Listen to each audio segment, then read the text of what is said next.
Ce matin, une petite série sur le livre des psaumes.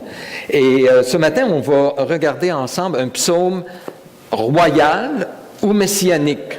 Il y a ce genre de psaumes-là, il y a à peu près une vingtaine de psaumes parmi le psautier qui sont des psaumes qu'on classifie messianiques, des psaumes royaux.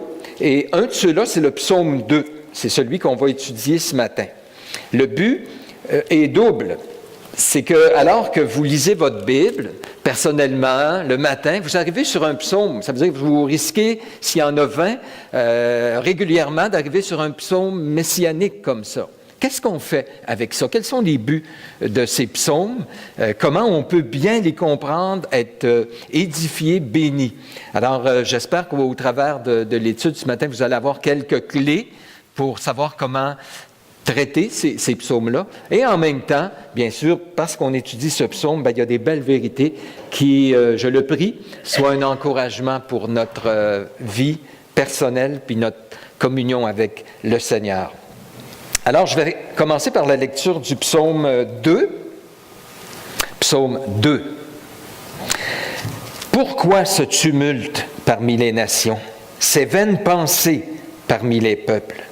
Pourquoi les rois de la terre se soulèvent-ils et les princes se liguent-ils avec eux contre l'Éternel et contre son oint? Brisons leurs liens, délivrons-nous de leurs chaînes. Celui qui siège dans les cieux rit. Le Seigneur se moque d'eux, puis il leur parle dans sa colère, il les épouvante dans sa fureur. C'est moi qui ai oint mon roi sur Sion, ma montagne sainte. Je publierai le décret. L'Éternel m'a dit, tu es mon fils, je t'ai engendré aujourd'hui. Demande-moi et je te donnerai les nations pour héritage, les extrémités de la terre pour possession. Tu les briseras avec une verge de fer, tu les briseras comme le vase d'un potier.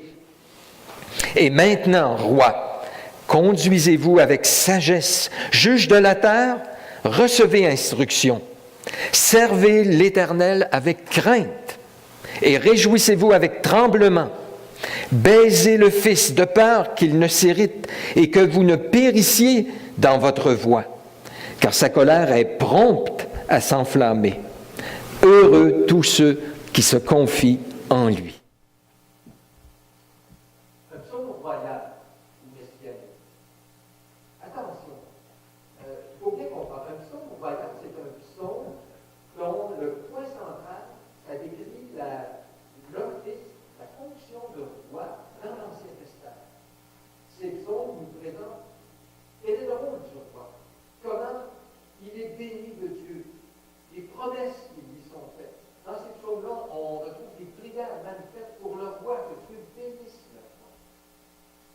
Ça ne veut pas dire, attention, que les psaumes messianiques ou les psaumes royaux, c'est des psaumes qui annoncent Jésus. En fait, tous les psaumes annoncent Jésus. Mais eux, ils le font d'une manière particulière au travers du rôle du roi. C'était tellement important en Israël, le roi.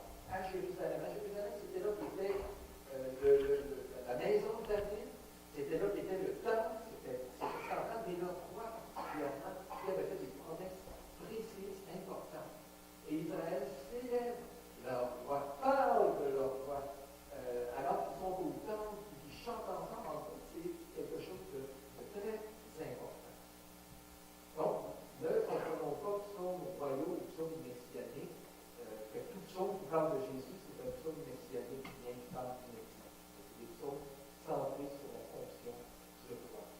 On pense, par exemple, comme le psaume 2, et vous allez avoir, voici une liste des différents psaumes messianiques. Il y en a une vingtaine, c'est beaucoup.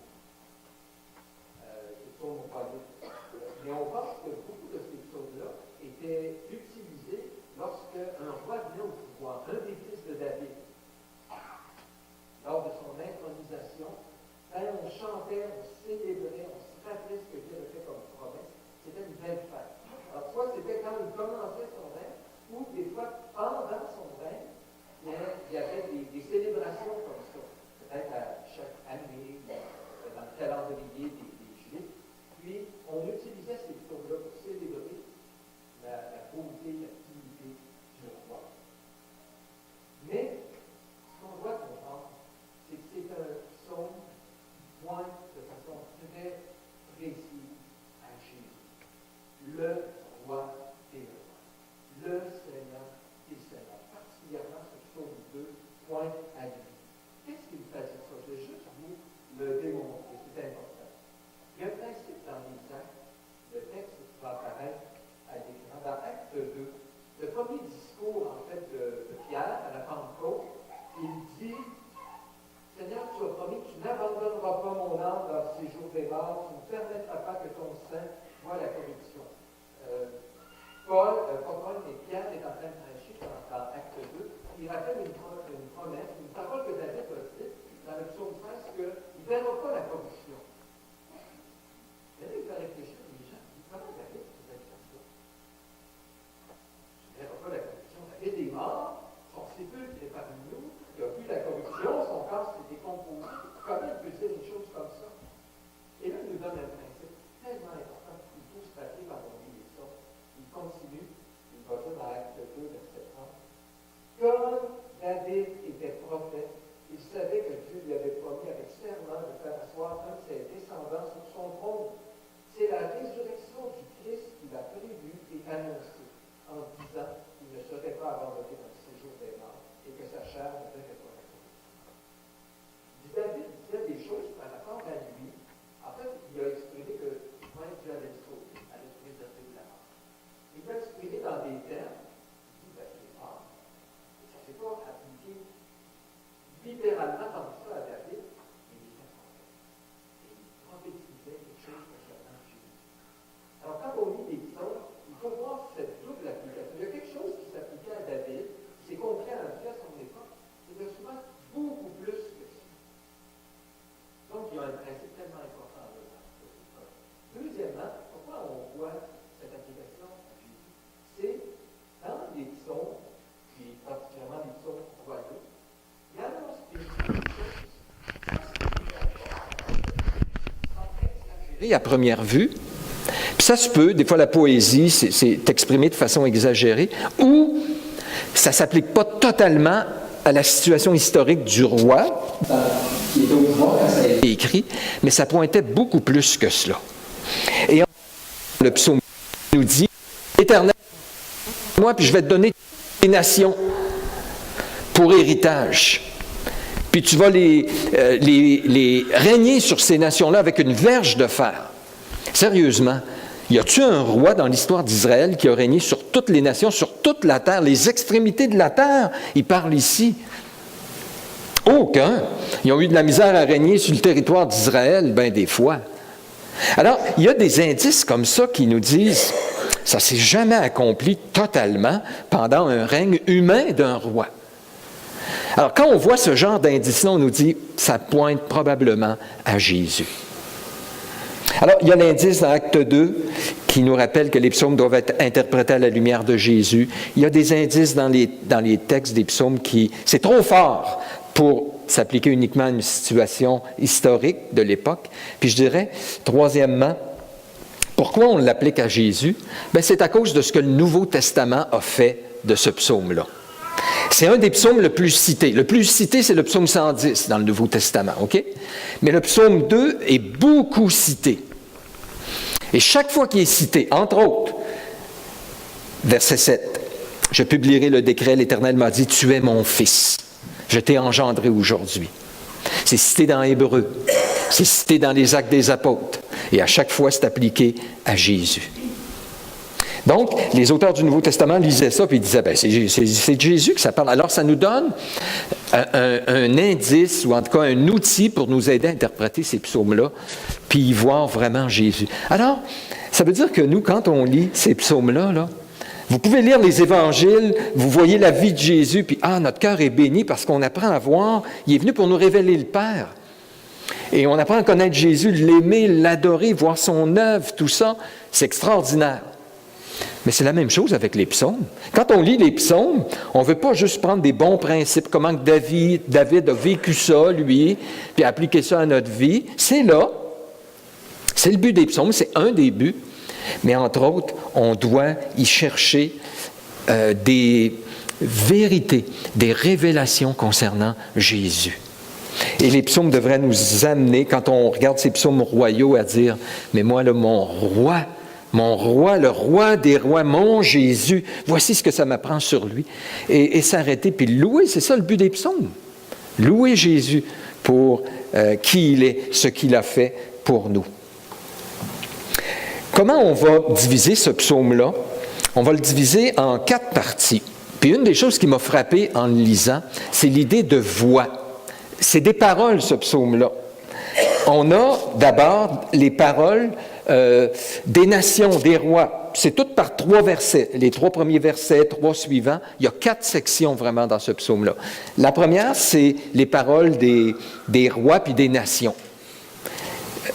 Quand on dit pourquoi ce tumulte, le mot tumulte, c'est une espèce de... quand il y a une foule qui parle, OK, tu entends juste une espèce de grondement, bien c'est le mot qui est là. Il parle les nations.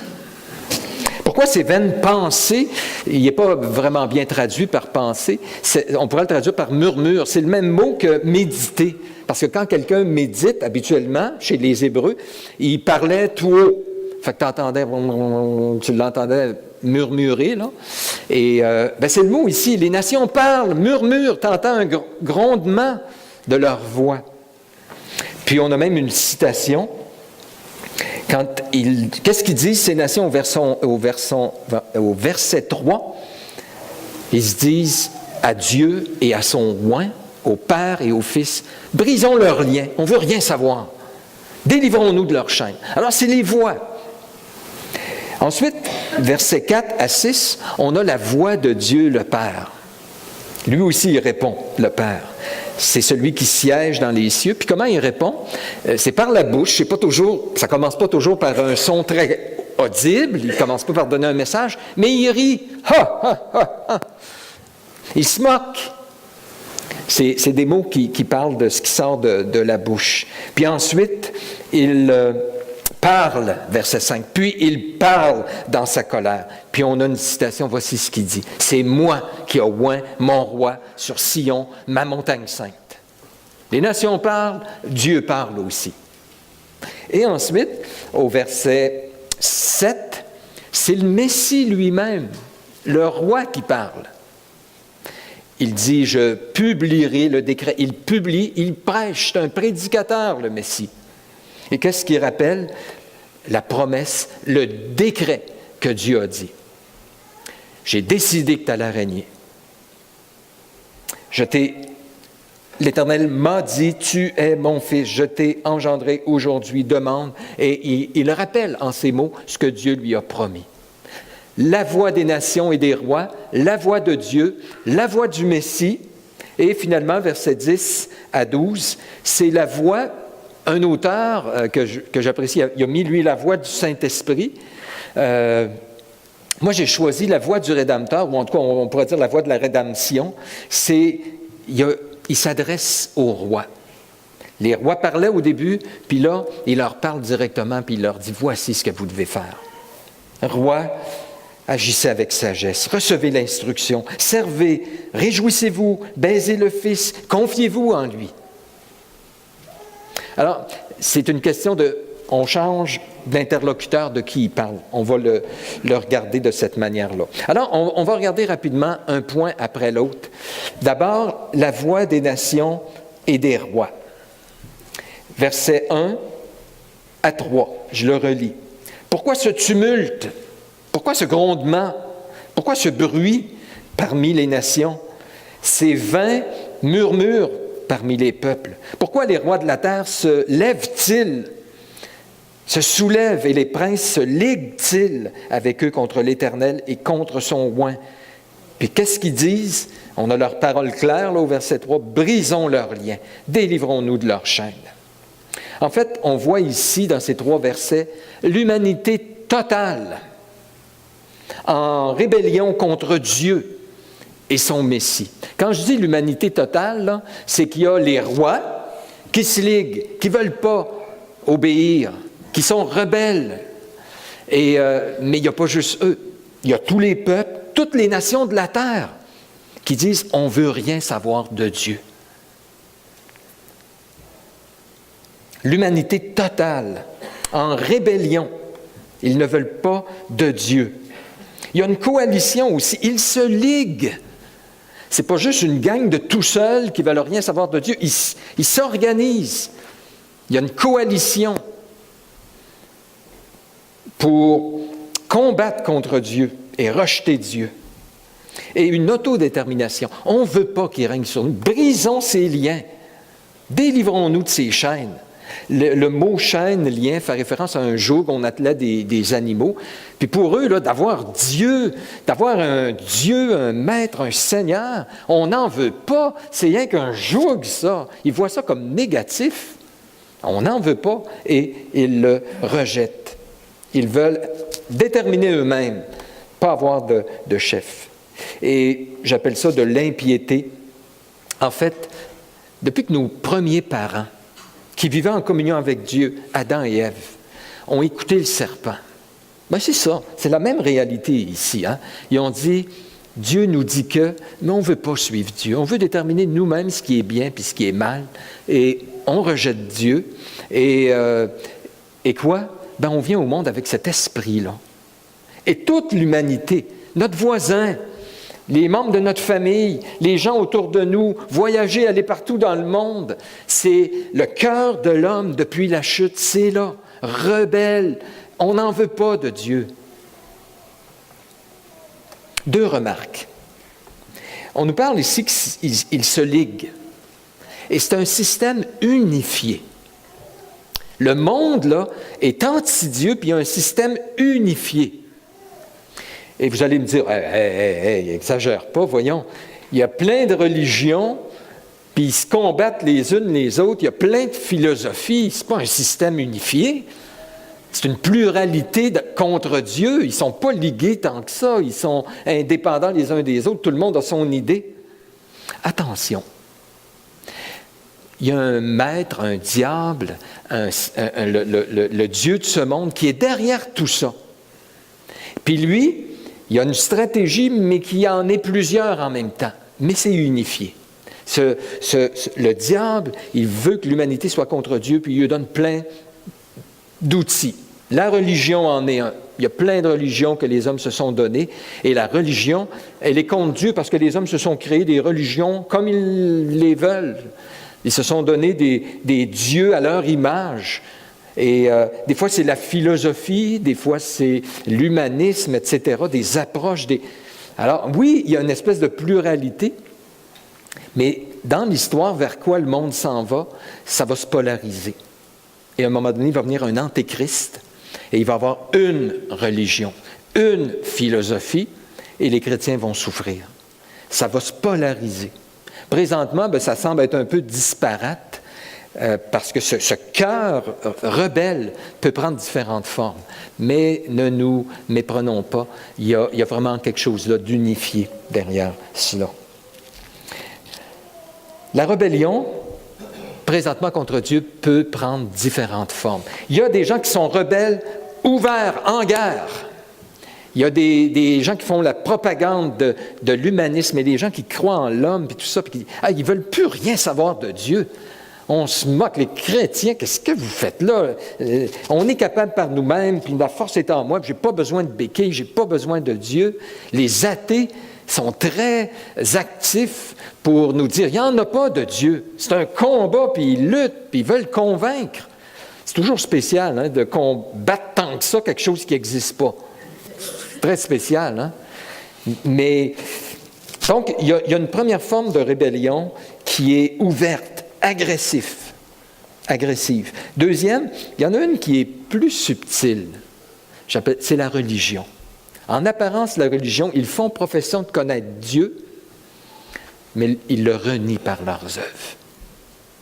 Et c'est une forme de rébellion, de se créer une espèce de religion qui ne tient pas compte de la révélation de Dieu, de ce que Dieu a demandé. Et le diable n'en crée, et c'est son désir comme ça d'en créer plusieurs. Alors, il y a une rébellion plus subtile. Il y a une rébellion qui est plus neutre aussi. Les gens font leur petit train-train, ils ne sont pas contre Dieu, ils ne sont pas pour Dieu, ils n'ont même pas besoin de Dieu. Hein? Beaucoup de gens sont comme ça aujourd'hui. Ils ne sont pas contre, le Seigneur dit qui n'est pas pour moi et contre moi. Cette neutralité-là, c'est une forme de rébellion aussi. Mais, et ça me touche plus personnellement, il y a une forme de rébellion que j'appellerais racine. Et savez-vous quoi? Elle est en chacun de nous, même les chrétiens. Ou ce qu'on a hérité de nos premiers parents. Pas de Dieu. Je veux être mon propre Dieu. OK? Nous, on s'est convertis. On a cru en Jésus. On lui a demandé le pardon de nos péchés. On s'est engagé à le suivre. Mais il y a encore là, en dedans de nous, cette racine qu'on veut faire notre volonté, qu'on veut s'autodéterminer, qu'on veut... Et pensez pas que parce que tu parles à un chrétien, puis que tu lui dis un verset, « Voici ce que Dieu veut », qu'automatiquement, il va dire « Ah, c'est ce que Dieu veut, parfait », puis qu'il part, puis qu'il va mettre tout de suite ça en pratique. Il y a en dedans de nous une résistance qui est là. On a besoin d'en être conscient, puis de lutter contre ça. Notre première tendance n'est pas toujours, quand on est devant ce que Dieu attend de nous, notre première tendance n'est pas toujours « Oui, Seigneur, que ta volonté, puis je suis prêt à aller jusqu'à la mort pour toi. » Des fois, ça peut être des paroles, puis des fois même, l'esprit est bien disposé, mais la chair est faible. On va dire « Oui, Seigneur », puis on part, puis finalement, on ne le fait pas parce que la chair est tellement faible et fragile. C'est pour ça qu'un chrétien qui n'est pas conscient de ce reste de corruption qui est en dedans de lui, d'une espèce de racine d'impiété qui est là, puis qui peut facilement, tout en ayant une belle parole, puis dire « Seigneur, Seigneur », mais dans les faits qui ne fait pas sa volonté, c'est là dans nos vies. On doit reconnaître ça, être sensible. Puis quand dans notre cœur, il n'y a pas ce désir-là d'obéir à Dieu, puis de le suivre, puis que Dieu nous demande de pardonner, mais je suis là, puis j'en veux encore à quelqu'un, puis que... Bon, on va terminer le psaume tout à l'heure en disant « Baisez le Fils, humiliez-vous devant lui, criez à lui. »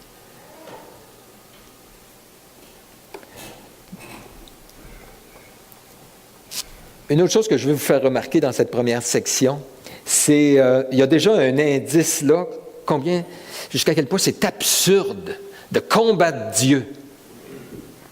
Il commence avec « Pourquoi ce tumulte? » Ce n'est pas une question qui dit « Hey, expliquez-moi là, pourquoi ce tumulte? » L'idée, c'est beaucoup plus « Mais voyons donc, pourquoi ils font ça? » En disant « Ça n'a pas d'allure. » C'est plus le sens ici.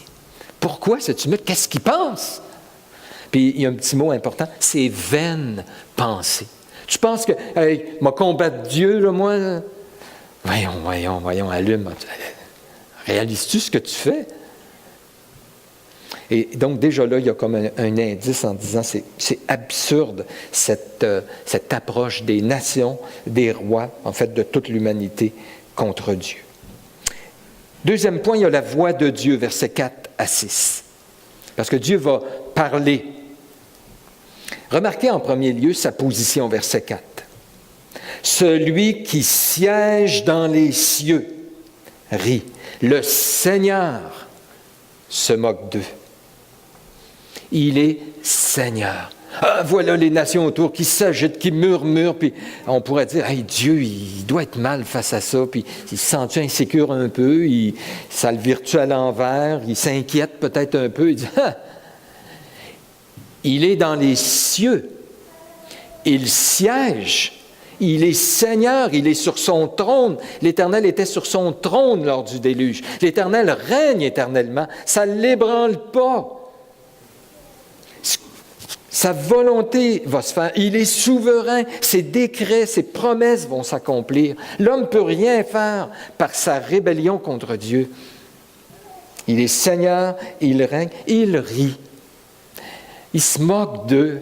Voyons, qu'est-ce que vous faites là? C'est comme un petit enfant qui irait voir un grand joueur de football 6 pieds 6, puis qui dirait « Hey, viens, on va se battre, puis il m'a pété la gueule, puis hein? » L'autre, il le regarderait, puis il dirait « Qu'est-ce qu'il fait là? » Mais puis mon image est imparfaite tellement parce que Dieu et l'homme, c'est beaucoup plus... La marge entre les deux est beaucoup plus grande qu'un petit enfant avec un joueur de football. Ensuite, il dit, il les épouvante dans sa colère. La colère de Dieu se manifeste contre toute impiété, toute injustice des hommes qui retiennent injustement la vérité captive. Il y a la colère qui vient. Mais, je vous fais remarquer, puis c'est un psaume, il y a beaucoup l'expression des synonymes de la colère. Mais il termine quand même en exhortant. C'est une colère, Dieu est patient. Et la colère de Dieu est décrite dans la Bible comme étant comme un vase qui est en train de se remplir, mais il est patient. Il veut encore sauver. Mais la colère est là. Mais c'est intéressant. Il les épouvante dans sa fureur. Ça veut dire quoi? Dieu les épouvante. Il lui fait peur. Comment il les épouvante? Par une parole. C'est moi qui ai oint mon roi sur Sion, ma montagne sainte. Vous voulez être des rois? Vous voulez être des petits kings personnellement?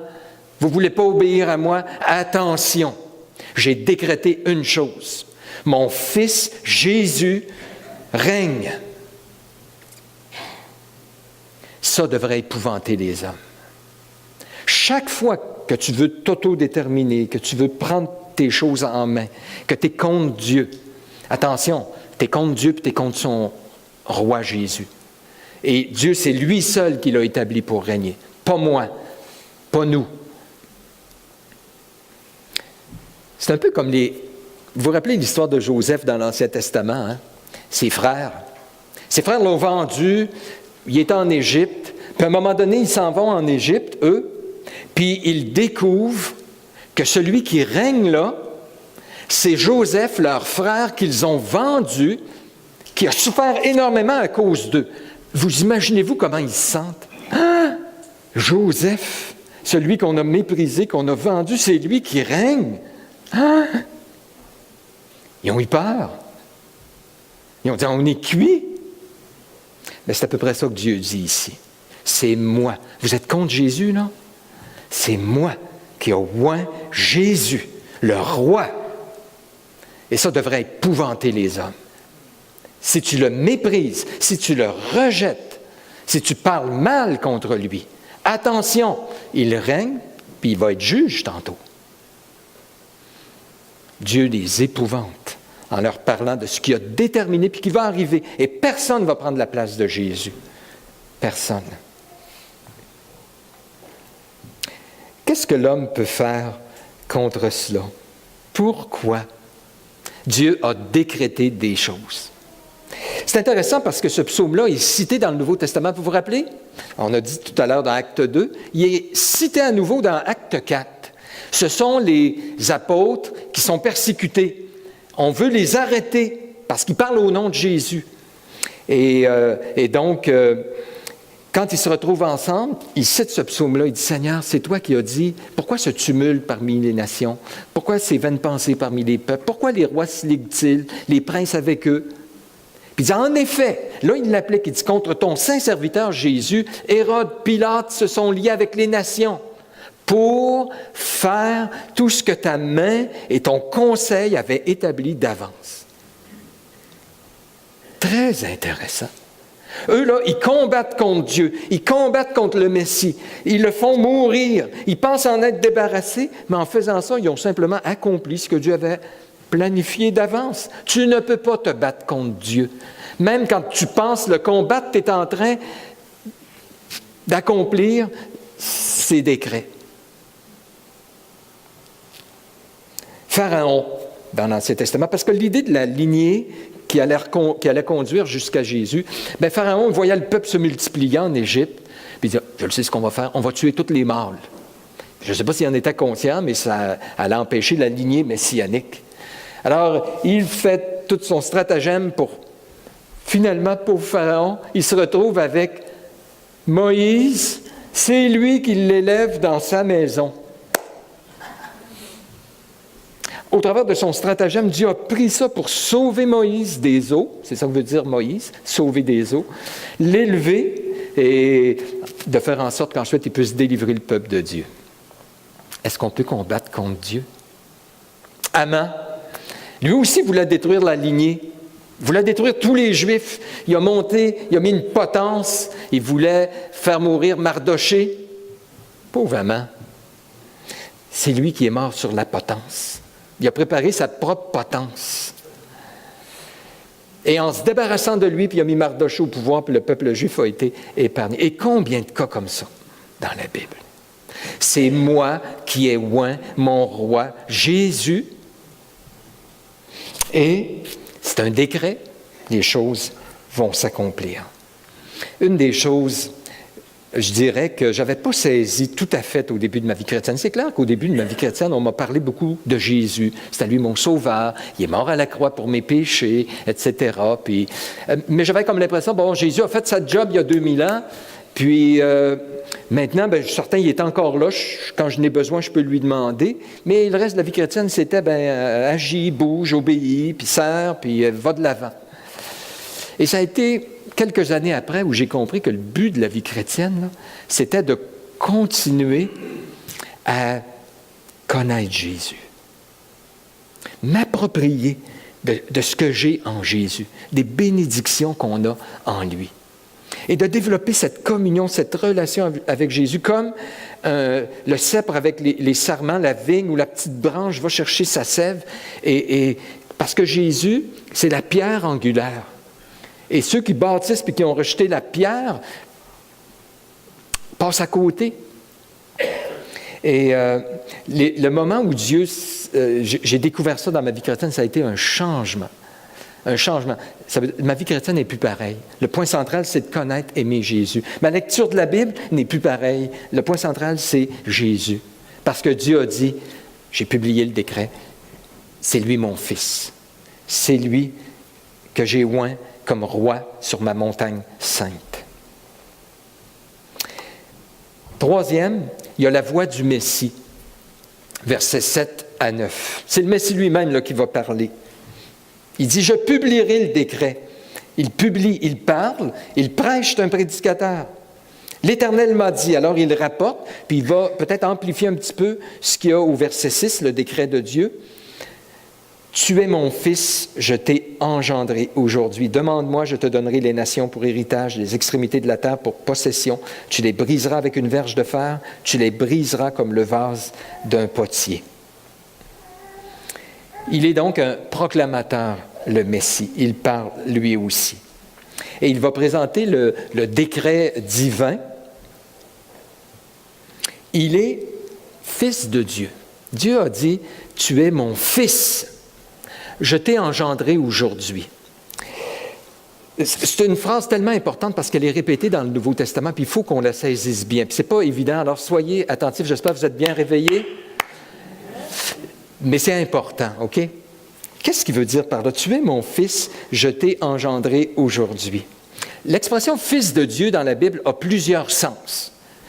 Les croyants sont appelés fils de Dieu, vous êtes d'accord? Les anges sont appelés fils de Dieu. Dans le livre de Job, par exemple, on nous dit que quand Satan s'est présenté, les fils de Dieu se sont présentés avec lui devant Dieu. Donc les anges sont appelés fils de Dieu.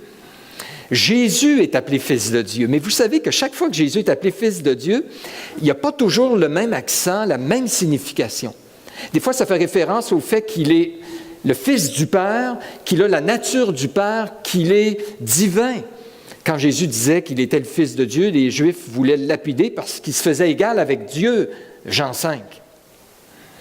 Mais l'expression « fils de Dieu » aussi, c'est bien important, c'est une expression, c'est comme ça que les rois étaient désignés dans l'Ancien Testament.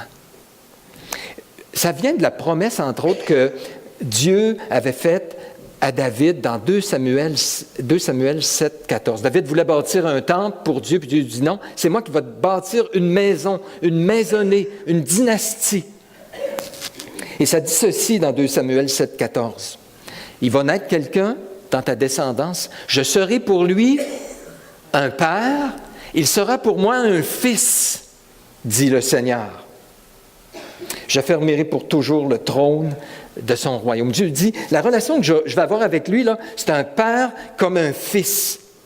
Et ici, l'idée, c'est, parce que tous les rois, quand on les intronisait, on disait ils sont fils de Dieu, c'est l'idée qu'il était un représentant de Dieu. C'était une fonction, ça ne parlait pas de sa nature, son ADN, ça parlait de simplement sa fonction, comme Dieu dit à Aaron, puis Moïse, il dit, Moïse, tu vas jouer le rôle de Dieu, puis Aaron sera ton prophète, un représentant, ton porte-parole. Bien, le roi, dans sa fonction, représentait Dieu, entre autres, dans son règne. Et c'est comme ça ici. Quand Jésus nous est présenté ici comme le Fils de Dieu, tu es mon Fils, ça ne parle pas de son incarnation. Jamais c'est appliqué à son incarnation, même si ça dit « je t'ai engendré », parce que ça dit « je t'ai engendré quoi? » Aujourd'hui. En d'autres mots, quand le roi venait au pouvoir, Dieu dit « je t'ai engendré aujourd'hui, puis tu deviens d'une façon particulière mon Fils, mon représentant dans ta fonction. » Donc, c'est l'idée ici que Jésus, il est le roi, il est le représentant de Dieu. Quand il dit « tu es mon Fils, je t'ai engendré à Jésus. » Je t'ai engendré aujourd'hui, pardon. Quand c'est appliqué à Jésus dans le Nouveau Testament, cette expression-là, « tu es mon Fils, je t'ai engendré aujourd'hui », c'est employé entre autres dans Acte 13, verset 32. Écoutez bien, Paul dit ceci, parce que c'est lui qui prêche. « Nous vous annonçons cette bonne nouvelle, que la promesse faite à nos pères, Dieu l'a accomplie pour nous, leur enfant, en ressuscitant Jésus, selon ce qui est écrit dans le psaume 2e. » C'est lui, le psaume 2e, qu'on est en train d'étudier. Puis il dit, le psaume 2e annonçait la résurrection de Jésus. Hein? Comment? Il continue. « Selon qu'il est écrit, « Tu es mon Fils, je t'ai engendré aujourd'hui. » Jésus a commencé son règne à la résurrection, son ascension. C'est pour ça que Paul dit dans Romains 1,4 que Jésus a été déclaré Fils de Dieu avec puissance par sa résurrection d'entre les morts. Nous autres, on dit, voyons, il était de toute éternité Fils de Dieu, il était Fils de Dieu. Oui, on appelle ça dans sa fonction ontologique, là, sa personne, oui, mais ce n'est pas de ça que ça parle le verset ici. Dans sa fonction royale, Jésus a été déclaré particulièrement élevé, le règne lui a été donné lors de sa résurrection, lors de son ascension. C'est pour ça que dans le psaume, dans Hébreux 1,8, il dit « Auquel des anges Dieu a-t-il jamais dit, tu es mon Fils? » Il l'a déjà dit des anges. Les filles sont appelées fils de Dieu. Mais Hébreux 1,8 fait référence à cette même idée-là, c'est que les anges n'ont jamais été choisis pour régner, être le représentant humain qui allait aller sur le trône, qui allait même mourir, ressusciter pour sauver son peuple.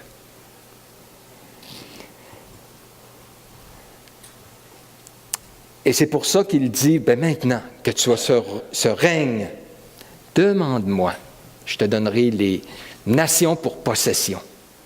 Les extrémités de la terre, ça va t'appartenir à toi. Parce que je t'ai établi pour devenir homme, mourir, ressusciter, sauver l'humanité, puis jusqu'aux extrémités de la terre. Ça lui appartient. Quand on lit que le diable a tenté Jésus, il lui dit, si tu es le Fils de Dieu, prosterne-toi, puis je te donne, tu vois tous les royaumes de ce monde, là, je te le donne. Ça m'a été donné, puis je les donne à qui je veux. Mais dans un sens, le diable règne. Les hommes ont désobéi, ont rejeté Dieu, puis ils ont accepté la voie du malin. Puis le diable disait à Jésus, fais juste m'adorer, puis je te donne tout ça. Une voie facile, tu n'as pas besoin d'aller à la croix, adore-moi, puis je te le donne. Et ce n'était pas la manière. Jésus devait mourir pour reprendre, détruire l'œuvre du diable, payer pour les péchés de l'humanité pour pouvoir les réconcilier avec Dieu et régner à nouveau jusqu'aux extrémités de la terre. Donc, il y a l'idée de possession, puis il y a l'idée de juge aussi, verset 9, là. Tu les briseras avec une verge de fer, tu les briseras comme le vase d'un potier. Il règne, il y a le sceptre, mais c'est un sceptre de fer. Et il va détruire tous ceux qui n'acceptent pas son règne. Ce verset-là, encore une fois, est cité dans Apocalypse 19. Lors du retour de Jésus, ça nous dit que quand il revient avec son cheval blanc, il va punir les hommes avec une verge de fer. C'est cité lors de son retour. Il est juge. J'accélère le pas, je vais juste aller avec la dernière section tout de suite. La voie de la rédemption, verset 10. Et maintenant, conduisez-vous avec sagesse. Vous comprenez ce que Dieu a décrété? Vous comprenez la pensée de Dieu? C'est quoi la sagesse? Et conduisez-vous avec sagesse. Recevez instruction. Servez l'Éternel. Réjouissez-vous avec tremblement. Baisez le Fils de peur qu'il ne s'irrite et que vous ne périssiez dans votre voie, car sa colère est prompte à s'enflammer. Heureux tous ceux qui se confient en lui. Je passe très rapidement.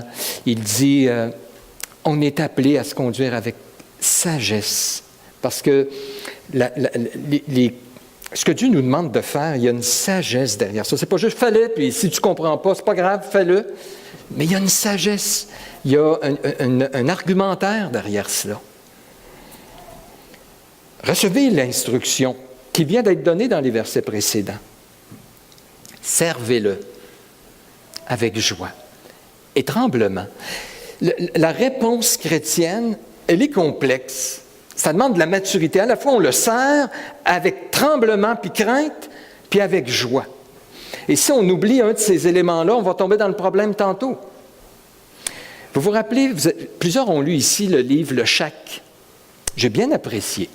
Mais il y a des moments où, oups, je me sens que j'étais mal à l'aise un peu. Entre autres, je me rappelle, Dieu est représenté là, dans ce livre-là par une grand-maman afro-américaine. Vous vous rappelez? Et là, le personnage principal parle avec elle, puis il lui dit, parce qu'elle est la représentation de Dieu là, dans son espèce de récit, et il lui dit, « Ouais, mais est-ce que l'enfer peut envoyer des gens en enfer? Tu sais, tu dis que tu es bon, mais envoyer des gens en enfer, voyons donc. » Et vous vous rappelez ce que la grand-maman répond? « L'enfer. Les hommes se créent leur propre enfer.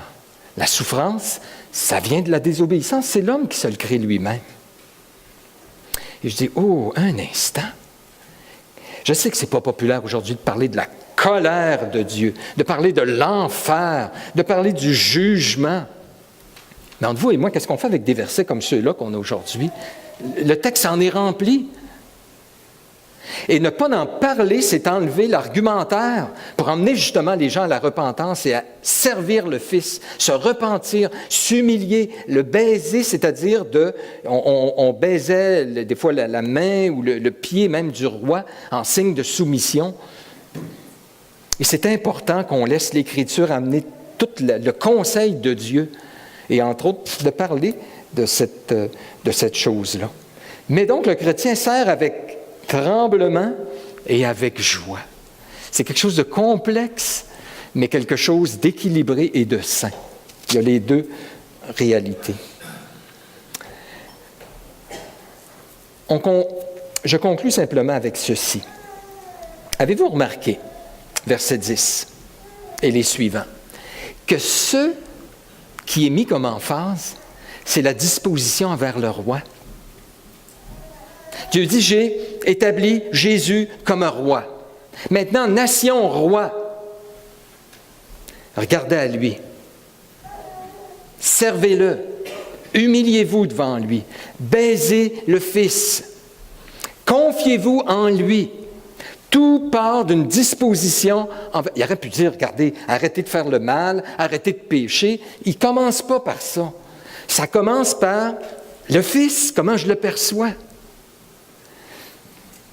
Et je peux vous dire que ma manière d'exercer le ministère, entre autres, a changé beaucoup ces dernières années.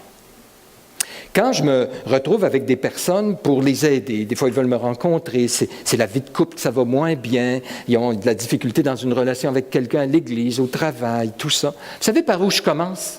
Je commence pas par dire, OK, voici ce que la Bible te commande. Puis là, de citer 8 principes et 12 commandements, puis dire, bon, ben vas-y, puis que Dieu te bénisse, puis mets ça en pratique. Je commence plus, je fais pas ça. Vous savez ce que je fais? Souvent, je vais commencer en disant, j'ai juste quelques points que je veux vérifier. 1. Comment ça va dans ta relation avec Jésus? De 1 à 10, échelle, 0, c'est pourri. 10, ça va très bien. Où t'es? 2, pourquoi tu mets tel chiffre? Mettons, quelqu'un va dire 10, mais finalement, il me dit qu'il ne lit pas, il ne cherche pas la face de Dieu, il ne prie pas, il ne va pas aux enseignements, tout ça. Bon. 2e point que je fais ressortir, c'est, OK, maintenant, si Dieu disait, voici comment je veux agir, c'est-à-dire, voici comment je veux que tu agisses, c'est quoi ta disposition à obéir? 0 étant, ça ne me tente pas en tout, je ne veux rien savoir. 10, je suis prêt à suivre le Seigneur, peu importe ce qu'il me demande. Et je reste étonné d'avoir beaucoup de 1 puis de 2. Parce que les gens disent, bon oui, je sais que Dieu me demande de pardonner, mais non, c'est trop, je ne le ferai pas, je ne suis pas capable. Vous savez ce que je fais de plus en plus? Je dis, je ne peux pas t'aider. Je ne suis pas un psychologue, je ne suis pas un psychiatre, je suis un pasteur. Si tu ne veux pas suivre Jésus, c'est quoi? Je vais te donner des versets, je vais te donner des... Ça va donner quoi? Je vais te faire écouter 12 sermons, je vais te donner 3 livres, puis... Retourne, mets ça devant, puis la première chose que tu devras faire, c'est crier, minimum, t'humilier, puis dire, Seigneur Jésus, tu me demandes ça, je ne suis pas capable, c'est trop élevé pour moi. Je te demande pardon, viens m'aider, fais quelque chose dans ma vie. Ah, minimum. Il demande juste ça. Mais quand ça, c'est pas là, qu'est-ce qu'on peut faire? Malheureusement, il y a beaucoup de gens qu'on ne peut pas aider parce qu'ils ne sont pas bien disposés. Et c'est pour ça qu'il y a une prière dans la Bible tellement importante, soulignez ça, dans Colossiens. Épaphras prie ceci. On nous dit, Épaphras, qui est des vôtres, vous salue. Serviteur de Jésus-Christ, il ne cesse de combattre pour vous dans ses prières, afin que vous teniez bon, comme des hommes faits, demeurant disposés à faire la volonté de Dieu. Vous savez ce qu'on doit prier le plus les uns pour les autres? Seigneur, dispose son cœur à faire ta volonté. Travaille dans son cœur. Amène-le à s'humilier, à ne pas se faire confiance à lui-même, à croire à ton évangile qui nous dit qu'on n'a pas en nous-mêmes la sagesse, qu'on est pécheur, on va faire le mal, qu'on a besoin de toi. Tu nous aimes, tu as payé, tu es disponible, tu veux nous aider. Donne-lui de comprendre l'évangile, d'être disposé, puis de s'humilier, puis de te faire confiance. Ça devrait être notre prière. Sinon, il y a une histoire dans la Bible de 2 fils. C'est Jésus qui raconte ça. Il dit, il y avait 2 fils. Le père dit aux 2 fils, « Allez aujourd'hui travailler dans ma vigne. » Le premier, il dit, « Oui, Seigneur. » Puis il ne va pas. Puis le deuxième dit, « Non. » Finalement, il se repent, puis il y va. Et là, Jésus pose la question, il dit, « Lequel a fait la volonté du Père? » Bien, il dit, « C'est le deuxième. » Mais ce qui est intéressant, c'est qu'à la base, aucun est bien disposé. Hein? Le premier, il dit, oui, c'est en parole, mais dans les faits, c'est non, puis il n'ira pas. C'est rien que des belles paroles. La religion, souvent, c'est juste comme ça. Les gens parlent, disent des belles choses, mais ils ne font pas parce qu'ils ne sont pas bien disposés envers le Seigneur. OK? Le deuxième, il dit non. Mais sa disposition change, puis finalement, il y va. Conclusion, en partant, l'homme n'est pas disposé du tout à faire la volonté de Dieu. Il y a juste des gens qui se repentent. Il y a juste des gens qui se repentent. Puis qui disent, « Ah, qu'est-ce que j'ai dit? Qu'est-ce que j'ai fait? Ah! » Et qui crient au Seigneur, puis qui disent, « Fais quelque chose dans ma vie. » J'aime beaucoup le texte qui dit, « C'est lui qui crée en nous le vouloir d'abord et le faire. » Il ne fait pas juste créer le faire, comme si on était des robots, là, puis dire, bon, oui, Seigneur, puis là, on fait sa volonté. Ça ne marche pas comme ça. Il nous donne une disposition, un cœur. Et c'est ça que le psaume 2 met l'accent. On est, l'humanité, une gang de rebelles. Et le Seigneur dit, venez au Fils. De toute façon, si vous ne le faites pas, vous allez périr. Vous allez périr dans vos voies. Venez au Fils. Venez développer une bonne disposition envers lui. Humiliez-vous. Puis ensuite, la conduite sera changée. Il en parle d'ailleurs de la conduite. Conduisez-vous avec sagesse. Ça va changer quelque chose. Quel beau psaume. Que le Seigneur nous donne cette disposition, frères et sœurs, de vouloir, de connaître, d'aimer Jésus et de vouloir de tout cœur, à cause de la nouvelle naissance en nous, suivre ses voies. Prions. Bien, Seigneur, merci pour ta parole. Texte après texte, Ancien Testament comme Nouveau Testament, Jésus, tu es présenté comme étant le point central dans le plan de Dieu. C'est toi que le Père a élevé au-dessus de toute chose. Et tout passe par toi, notre salut, notre croissance, notre sainteté, cette disposition si essentielle, même envers toi, ça vient de toi. Nous reconnaissons, Seigneur, ta suprématie et nous nous humilions. Seigneur, nous choisissons de te suivre, de t'obéir, de nous humilier. Nous comptons sur toi pour nous garder à ce niveau-là. Bénis ta parole à nos cœurs, Seigneur. Pendant qu'on reste courbé, peut-être quelques-uns aimeraient prier.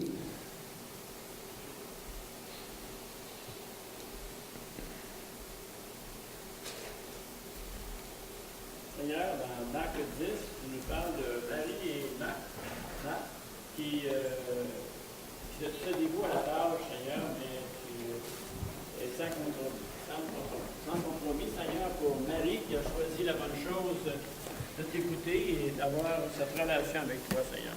Donne-nous, Seigneur, cette bonne volonté d'avoir cette relation de plus en plus profonde avec toi. Que ta gloire règne parmi nous.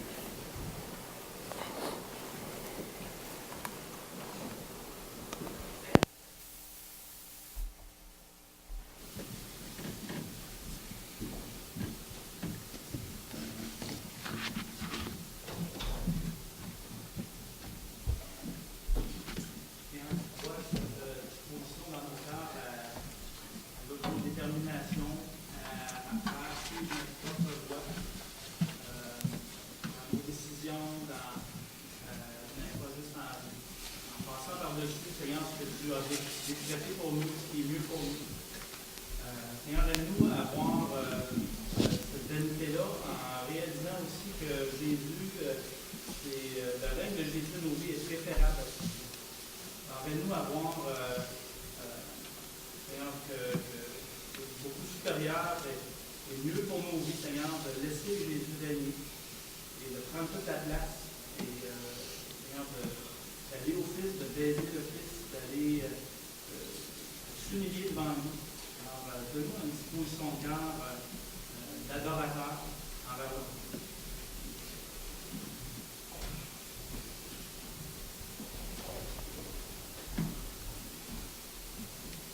Seigneur, c'est notre acte, c'est comme un père qui va avoir le cœur pour la misère. Et nous avons plusieurs difficultés dans nos vies. Seigneur, je veux te rendre grâce, je veux te glorifier pour ta bonté, parce que tu ne nous laisses pas, Seigneur, aller dans nos tranchants naturels, mais tu es